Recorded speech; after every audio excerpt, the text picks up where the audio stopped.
Moto TV au cœur de l'actualité.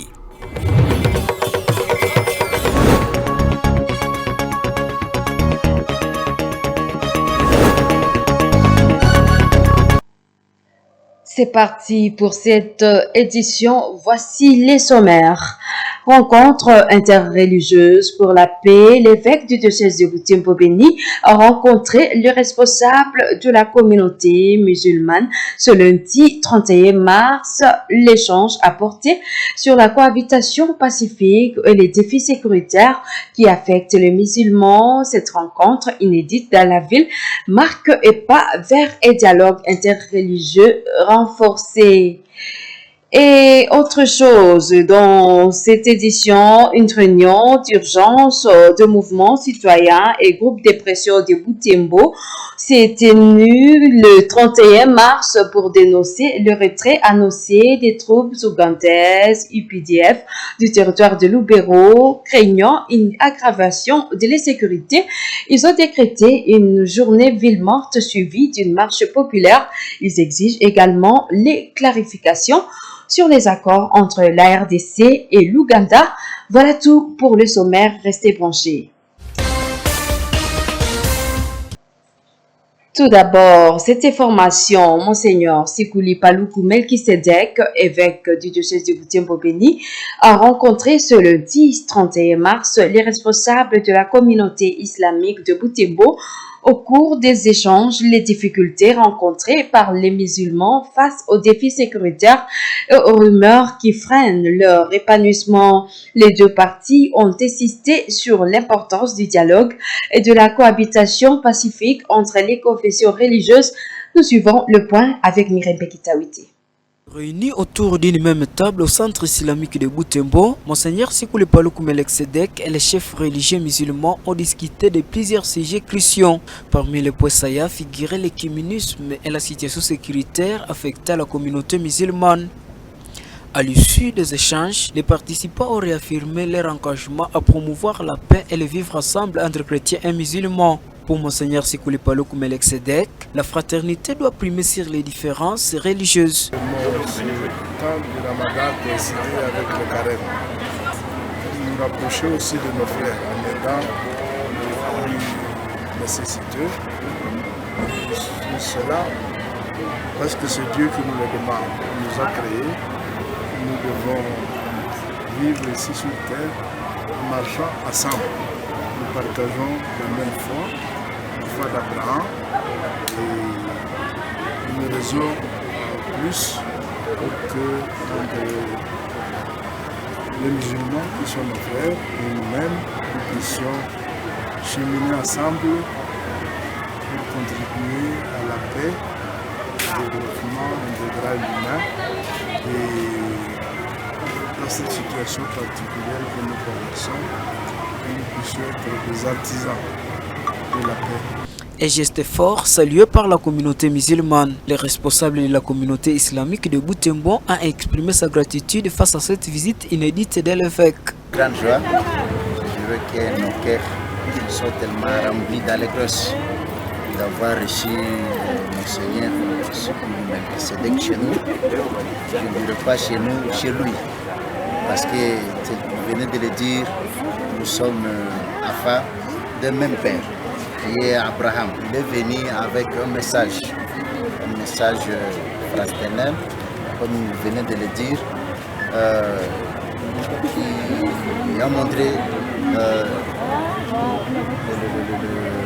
l'union, qui a prouvé la confrérie qui est entre nous et lui. Avec un grand message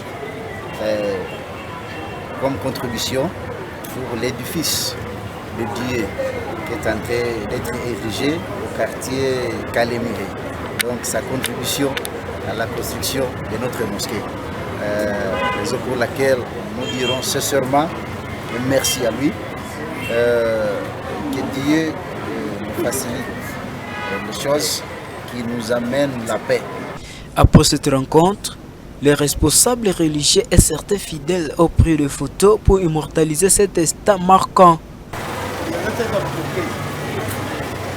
C'est dans une ambiance de joie et de fraternité que les deux communautés se sont séparées avec l'espoir que ce dialogue interreligieux se poursuivra à l'avenir. Autre chose dans cette édition, l'Université de l'Assomption au Congo UAC a inauguré un nouveau laboratoire pour le département de génie civil. Ce projet, réalisé dans le cadre d'Afostras avec le soutien de l'Union européenne, vise à améliorer l'ingénierie de transport en RDC. L'initiative permettra de collecter les données sur l'état des routes congolaises et de développer un master spécialisé en ingénierie de transport. Joël Tali et Delphine Voya signent ce reportage. L'inauguration a eu lieu ce samedi 29 mars en présence des autorités académiques et étudiants de l'UAC. Le père Héritier Nzengue-Pia, doyen de la faculté des sciences appliquées et membre du projet Afrotrans, a présenté les objectifs et les matériels acquis dans cette première phase. 11 ordinateurs de dernière génération et une station totale, accompagnée des caméras, serviront à la collecte d'informations sur les infrastructures routières du pays. Collecter les informations sur les routes, lorsqu'on est en voyage, lorsqu'on est en sortie, par exemple, ces informations des états des routes qui vont nous permettre dans ces projets de constituer des matériels solides pour commencer un master spécifique d'ingénierie des transports. Parce que selon notre projet, en Afrique, nous avons encore des problèmes sur les routes. Il n'y a pas de sécurité routière. On peut voir nos routes comment ça y est, comment nous voyageons même. On peut voyager à 6 dans une voiture prévue pour 4. Tout cela intéresse notre projet. Le père Moïse Kassolene, représentant du conseil de gestion de l'UAC, a exprimé sa gratitude envers les initiateurs du projet. Il a affirmé que l'université veillera à la protection et à l'utilisation optimale de ces équipements pour la modélisation et la simulation des projets d'ingénierie civile. Il a souhaité que cette initiative se poursuive et s'étende davantage sur les plans scientifiques et matériels. Nous voulons nous focaliser surtout sur la construction des routes. Ce projet, nous l'avons accueilli à deux mains.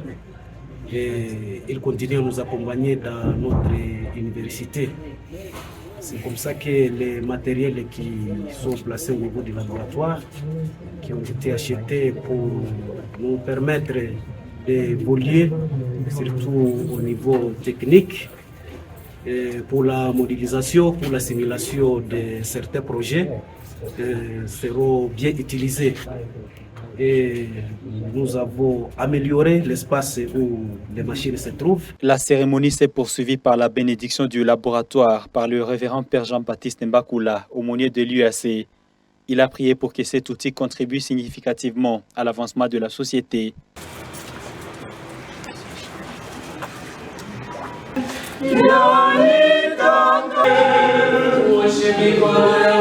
Les participants ont ensuite découvert les matériels flambant neufs installés dans le laboratoire. C'est 16 gigas de RAM et ça contient 16 cœurs. Le père Héritier Nzengue-Pia a précisé que le projet est estimé à 12 750 000 € avec une contribution locale. L'enseignant, l'ingénieur Kipimo qui peut facilement nous expliquer les... D'autres équipements spécifiques à l'UAC sont aussi installés dans ce nouveau laboratoire.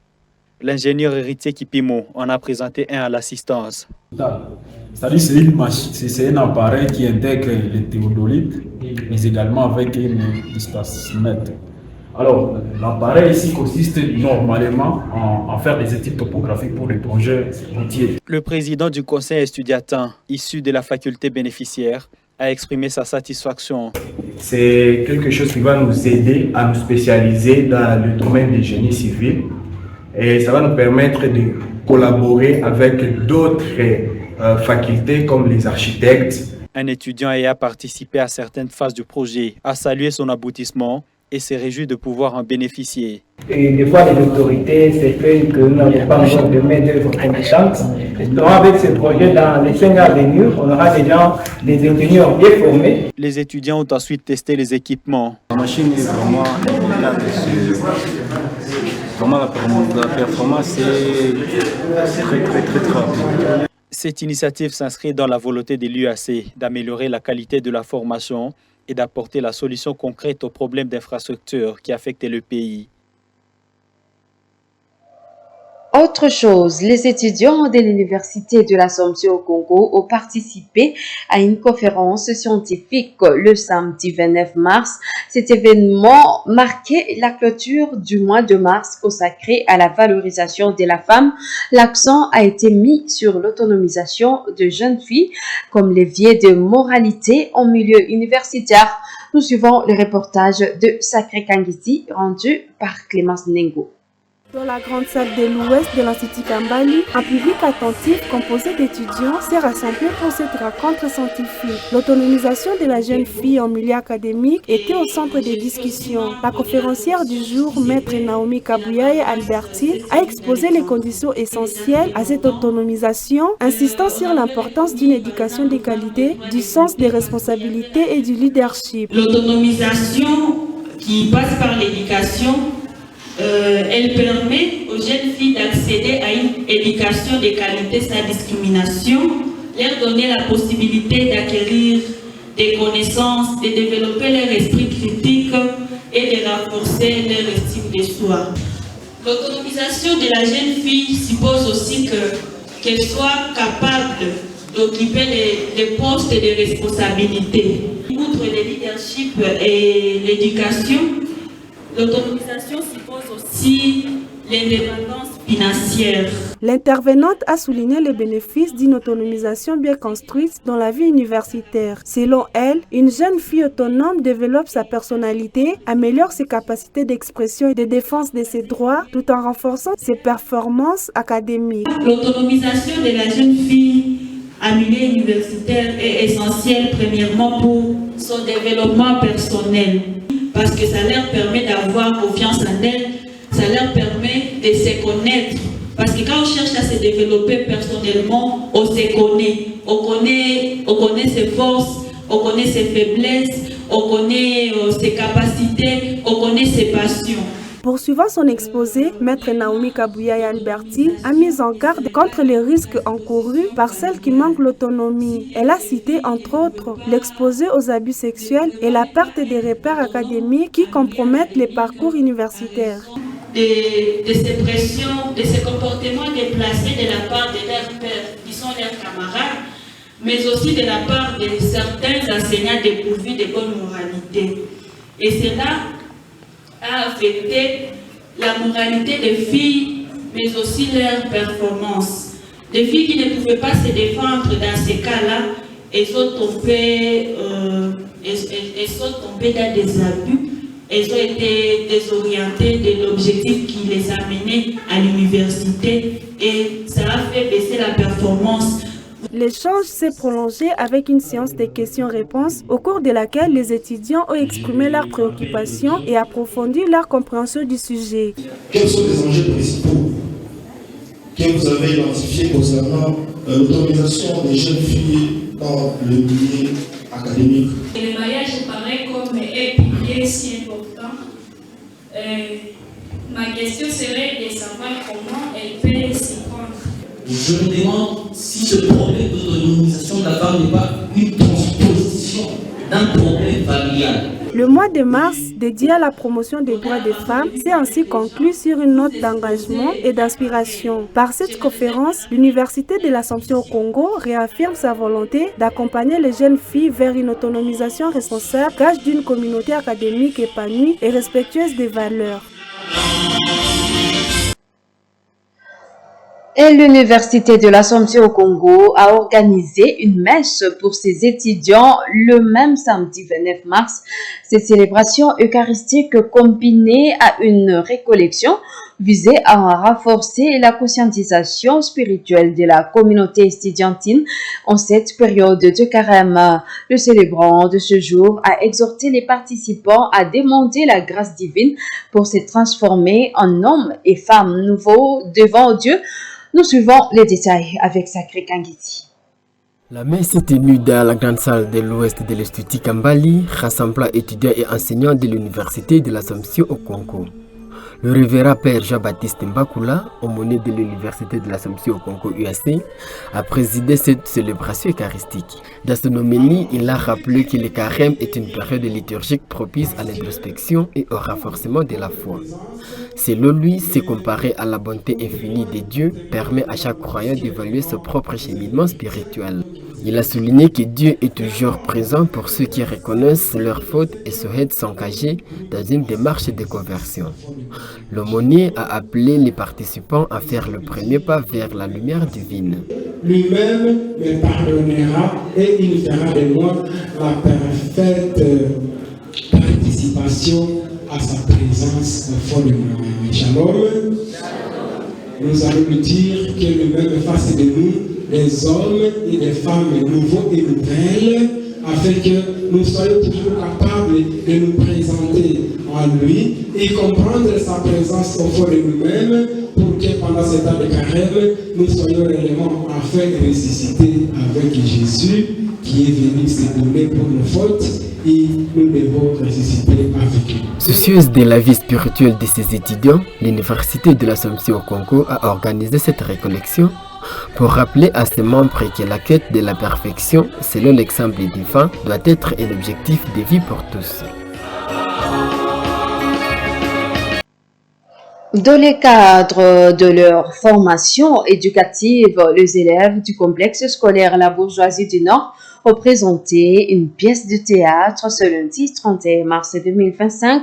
Cette prestation s'est déroulée lors du rassemblement devant les autorités scolaires, les enseignants et leurs camarades. La pièce intitulée L'éloge du voyage à pied abordait les thèmes du voyage, de l'obéissance et du pardon. Reportage d'Inzanzouaïnda Samuel et Lucianam Siviro. Dès 7h30, la cour du complexe scolaire La Bourgeoisie du Nord s'est animée. Élèves, enseignants et autorités scolaires se sont rassemblés pour assister à cette matinée artistique. L'événement a débuté par une prière suivie de l'exécution de l'hymne national.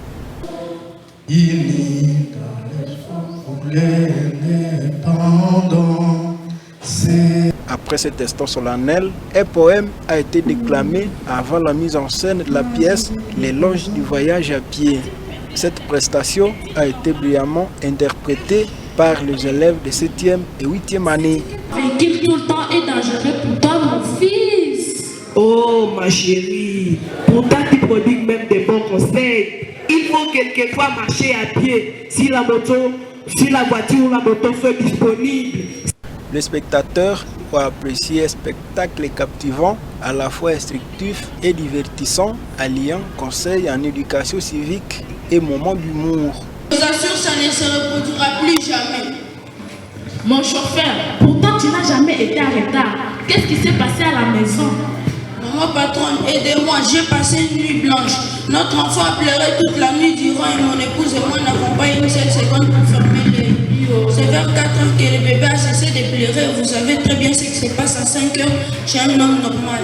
Vraiment, désolé mon patron.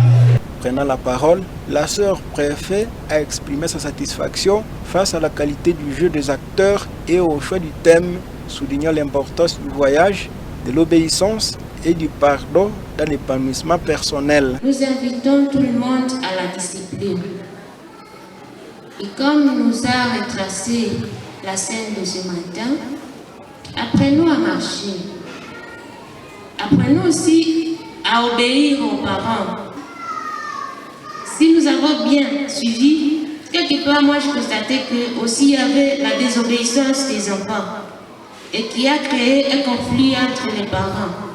Une mésentente. Apprenons à obéir. Chaque matin, vous vous levez, marchez. Ils nous ont retracé les bienfaits de la marche à pied. C'est aussi un aspect curatif. Après cette allocution, les élèves ont regagné leur salle de classe pour poursuivre les cours. Et Et l'université officielle de Rwenzori, UOR, a clôturé les festivités marquant de ce 25 ans d'existence par une cérémonie grandiose ce lundi 31 mars.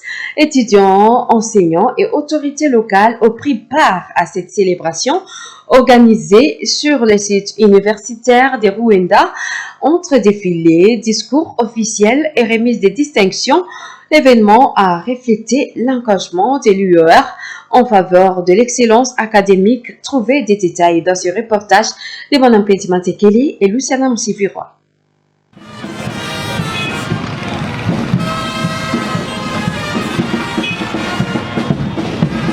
Les festivités ont débuté par un embosa du filet qui a pris son départ au Ropweta Kinka. Accompagnés de leurs enseignants et d'une fanfare, les étudiants ont parcouru le riz, brandissant de calico sur lequel est inscrit 25 ans d'excellence. Abordant de gilets et des polos officiels aux couleurs de l'UOR, ils portaient fièrement plus de 6 coupes remportées lors des compétitions universitaires de football. Certains étudiants accompagnés des chiens symbolisant leur engagement dans diverses activités académiques et extra-académiques.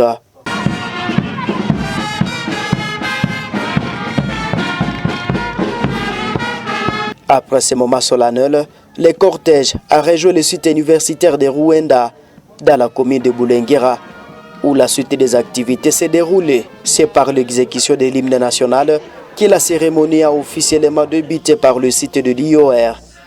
L'événement a réuni les étudiants, les enseignants, les agents de l'État, ainsi que plusieurs figures des marques.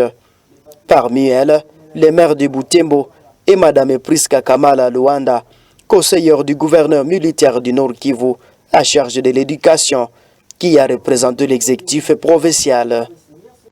Dans son discours, la professeure Taoutemura Juliane, rectrice de l'IOR, a retracé l'histoire de l'université, de début de l'institution jusqu'à aujourd'hui. Elle a réaffirmé l'engagement de l'IOR en faveur d'une éducation de qualité et d'une recherche scientifique de haut niveau, tout en appelant à un renforcement des infrastructures académiques. Elle veut être une université humaniste, investie dans le rayonnement des arts et engagée à former une relève embrassant avec conviction les grands enjeux des sociétés et exerçant une influence marquée sur l'évolution de celle-ci. Ouverte à tous, l'IOR vise l'excellence en enseignement et en recherche. Les emblèmes et armoiries de l'IOR ont été minutieusement expliqués par le professeur Jean-Roger Chaïpouma, permettant aux participants de mieux comprendre l'identité des valeurs de l'institution. Je répétais que dans la partie droite du symbole du CUR, nous avons la montagne, nous avons le lac, nous avons le livre ouvert et nous avons sur le livre une grande clé. Ça fait montagne, lac, livre ouvert et une grande clé. Au sommet du symbole se trouve une étoile en haut. Que peuvent signifier ces symboles? Si je peux les répéter pour être didactique, les grands emblèmes du CUR. Dans la même optique, une clinique juridique a été présentée par les étudiants de faculté de droit. Cette initiative vise à sensibiliser la communauté académique sur les dangers de la fraude et l'importance de l'intégrité dans des milieux universitaires. Monsieur le Président, c'est inadmissible, Monsieur le Président. Comment expliquer que le baron, votre honneur, établisse une liste des universités dont les ressortissants seront éligibles au test de l'avocature, alors que nous savons bel et bien que toutes les universités fonctionnent sous arrêtés, Monsieur le Président. Que demandez-vous au tribunal, maître? Nous sommes en train d'y aller, Monsieur le Président, s'agissant de notre vaillant citoyen. Accusé de reconnaissance, un cadeau symbolique a été remis à l'université pour marquer son quart de siècle d'existence. Par ailleurs, des attestations de mérite ont été décernées aux personnes ayant rendu l'éminent service à l'institution. Honorable Mboussa Nyamwisi,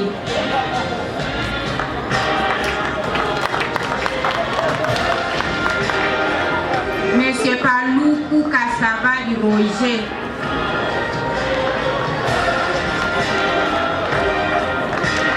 Madame Kaswera Moutrahia Antoinette. Cette cérémonie a été honorée par le gouverneur de province qui se fait représenter ici par sa conseillère en matière de l'éducation, Maître Priska Kamala. Le gouverneur de province est particulièrement fier de constater le rôle que l'université officielle de Rwenzori à Butembo joue dans la formation des leaders de demain, des femmes et des hommes qui seront appelés à contribuer de manière significative au développement de notre province et de notre pays. Signalons aussi la présence de certains députés ressortissants de cette institution. Ils ont promis de soutenir cette institution qui contribue à la formation de plusieurs jeunes et cadres du pays. Ce n'est pas la question de l'auditoire pour tout et chacun. Voilà, c'était pour l'excellence. Moi, j'ai seulement 50 poches de ciment que je vais donner un mot sur ma petite contribution. Peut-être qu'elle sera la plus petite de toutes, mais ça sera un cachet de $300 que je vais remettre pour contribuer tant soit peu aux travaux. Les festivités du jubilé d'argent se sont clôturées dans une ambiance de célébration avec les échanges conviviaux et un sentiment de fierté partagé par toute la communauté universitaire.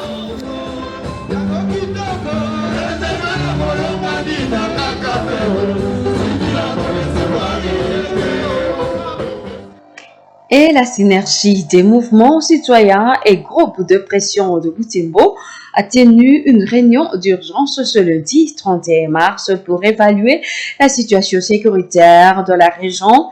L'échange a porté sur les conséquences du retrait annoncé des troupes ougandaises UPDF de le territoire de Lubero. À l'unanimité, les participants ont décidé de mener des actions pour contester cette décision, estimant que ces forces constituent un mal nécessaire pour la sécurité de la région. Des détails dans ce reportage de Léandrine Maloulé et Promesse Mouhiana.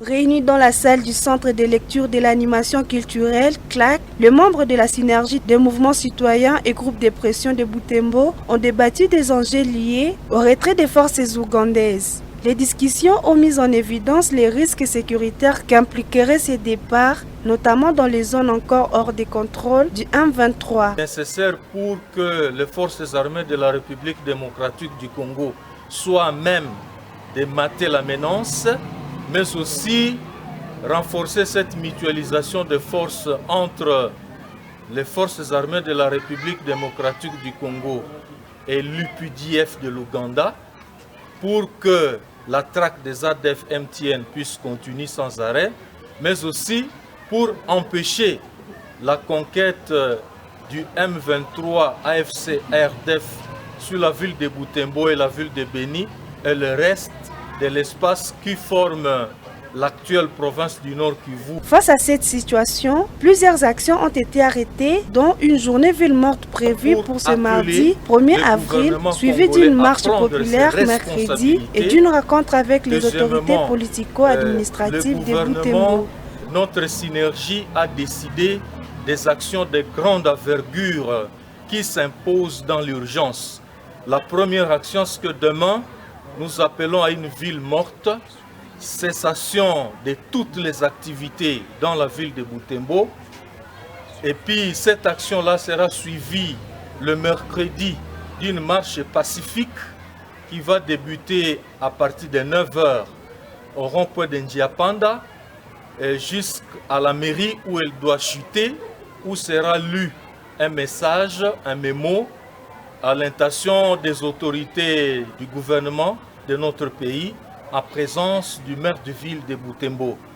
Et à part cela, il y a des contacts qui seront faits pour rencontrer les autorités pour des échanges fructueux. Considérant les limites des FARDC face à l'avancée du M23, les participants ont souligné que le retrait des UPDF risquerait d'exposer davantage la population, la poussant ainsi à envisager des moyens d'autodéfense. Si l'UPDF peut décider de partir, nous allons évidemment contraindre les forces armées de la République démocratique du Congo de tout faire pour maîtriser la menace. Et dans la mesure où nous nous rendons compte que nous sommes en position de faiblesse, quand je dis nous, si nous réalisons que l'armée va se trouver dans la position inconfortable de bien assumer ses fonctions régaliennes telles que reprises dans notre constitution, alors nous allons demander à cette armée-là de déposer les armes pour que la population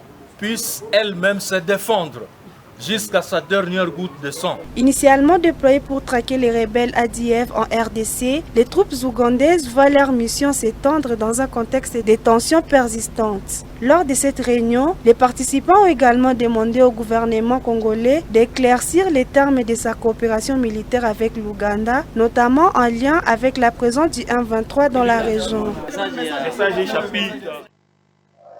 Et c'est la fin de cette édition. À bientôt sur Moto TV.